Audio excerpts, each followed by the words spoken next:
ഏറ്റവും കൂടുതൽ സുന്ദരിമാരുള്ള രാജ്യം ഏതാ? അങ്ങനെ ചോദിച്ചാൽ വലിയ പാടായിരിക്കും. കുറേ ഉണ്ട്. ഉം. പാകിസ്ഥാനിലെ നല്ല സുന്ദരിമാരുണ്ട്.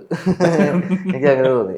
ആ പിന്നെ അങ്ങനെ വെച്ചാൽ ആ ജമ്മു ആൻഡ് കാശ്മീരിൽ ഭയങ്കര എനിക്ക് തോന്നുന്നു അവര് അടുത്തടുത്ത് കിടക്കുന്ന സ്ഥലം ഏതാണ്ടോ. നമ്മള് പലരും പറഞ്ഞിട്ടില്ല കാശ്മീരിലെ കാണാൻ നല്ല സുന്ദരിയായിട്ടുള്ള സ്ത്രീകളുള്ള സ്ഥലമാണെന്ന് കേട്ടിട്ടുണ്ട് ഇങ്ങനെ.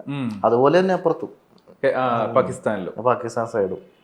ബാക്കി മീൻസ് എന്താ പറയാ, നമ്മുടെ ഒരു മറ്റുള്ള രാജ്യങ്ങളൊക്കെ ചെല്ലുമ്പോൾ കുറച്ചുകൂടെ ഫോറിൻ ലുക്ക് തോന്നുമായിരിക്കും അല്ലേ?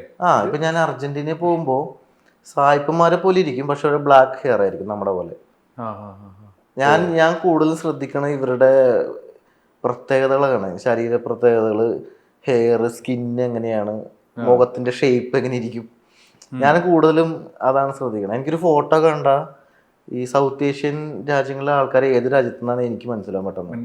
ഫോട്ടോ ആണെങ്കിൽ ആൾക്കാരെ കണ്ടാല് ഇപ്പൊ എല്ലാരും പറയും ജപ്പാൻകാര്, സൗത്ത് കൊറിയ, അല്ലെങ്കിൽ മ്യാൻമാർ, തായ്ലൻഡ്, ചൈന, ഇവരെല്ലാരെയും കണ്ടാലും ചൈനക്കാരെന്ന് പറയുള്ളൂ. ചിലവര് പറയും ആരെയും കണ്ടാൽ മനസ്സിലാവില്ല, എല്ലാവരും ഒരേപോലെ ഇരിക്കുമെന്ന് പറയില്ലേ. പക്ഷെ എനിക്ക് ഇവരെ കണ്ടാൽ തിരിച്ചറിയാൻ പറ്റും ഏത് രാജ്യത്തു നിന്നാണ്. ഞാനിങ്ങനെ ഒത്തിരി ഒബ്സർവ് ചെയ്യും അവരുടെ ഷേപ്പ് എങ്ങനെ ഇരിക്കണം, ഹെയറിന്റെ കളറ്, സ്കിന്ന് എല്ലാവരും വൈറ്റ് ആയിരിക്കും, ഷേപ്പ് വെച്ചിട്ട് നമുക്ക് രാജ്യക്കാരെ തിരിച്ചറിയാൻ പറ്റും. അപ്പം ഈ പറഞ്ഞ കുറെ നല്ല ബ്യൂട്ടിഫുൾ എന്ന് പറയുമ്പം ബ്രോയുടെ ഒരു അഭിപ്രായത്തില് കശ്മീരും പാകിസ്ഥാനും ഒക്കെ. ഞാൻ അങ്ങനെ കാശ്മീർ ഫുൾ എക്സ്പ്ലോർ ചെയ്തിട്ടില്ല. ലഡാക്ക് ഫുൾ പോയിട്ടുണ്ട്.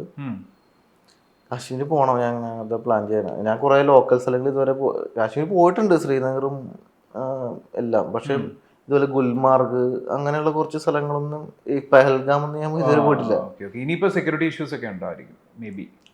സെക്യൂരിറ്റി ഇഷ്യൂ ഇപ്പൊ പ്രശ്നമില്ല, അത് അന്നും ഇന്നും ഉണ്ട്, ഒരേപോലെ തന്നെയല്ലേ. എല്ലാ കാലത്തും ഒരുപോലെ തന്നെ. പിന്നെ ഇടയ്ക്ക് ഇങ്ങനത്തെ ഇഷ്യൂസ് വരുന്നതിന്റെ പ്രശ്നം ഉണ്ടെന്ന് തോന്നുന്നു. അതുപോലെ ഇപ്പോൾ ഓരോ രാജ്യങ്ങളിൽ ചെല്ലുന്ന സമയത്ത് ഇതുവരെ പോയിട്ടുള്ളതിൽ വെച്ചിട്ട് അവിടുത്തെ സിവിലിയൻസ് ഏറ്റവും കൂടുതൽ വളരെ മാന്യമായിട്ട് അല്ലെങ്കിൽ നല്ല രീതിയിൽ ബിഹേവ് ചെയ്തു. സൗത്ത് ഏഷ്യൻ രാജ്യങ്ങൾ ഫുള്ള് അങ്ങനെ ആണല്ലേ? അതെന്താ പ്രത്യേകത? എനിക്ക് അറിയത്തില്ല. ഭയങ്കര, അതായത് പരസ്പര ബഹുമാനം കൂടുതലാണ് ഇവർക്ക്. നമ്മളോട് മാത്രമല്ല, അവര് തമ്മിലും അങ്ങനെ തന്നെയാ. പ്രശ്നങ്ങളൊക്കെ ഉണ്ടാവുമായിരിക്കാം, പക്ഷെ പൊതു ആയിട്ടുള്ള കാര്യം. ഇപ്പൊ എക്സാമ്പിൾ തായ്ലൻഡിൽ മിക്കവരും പോയിട്ടുണ്ടാവും. തായ്ലൻഡിൽ ചെല്ലുമ്പോൾ നിങ്ങൾക്ക് ഭയങ്കര ഫ്രണ്ട്ലി ആയിട്ടും നമ്മളോട് ഭയങ്കര മാന്യമായിട്ട് ബിഹേവ് ചെയ്യണം. അത് അവരും പരസ്പരം അങ്ങനെ തന്നെയാ.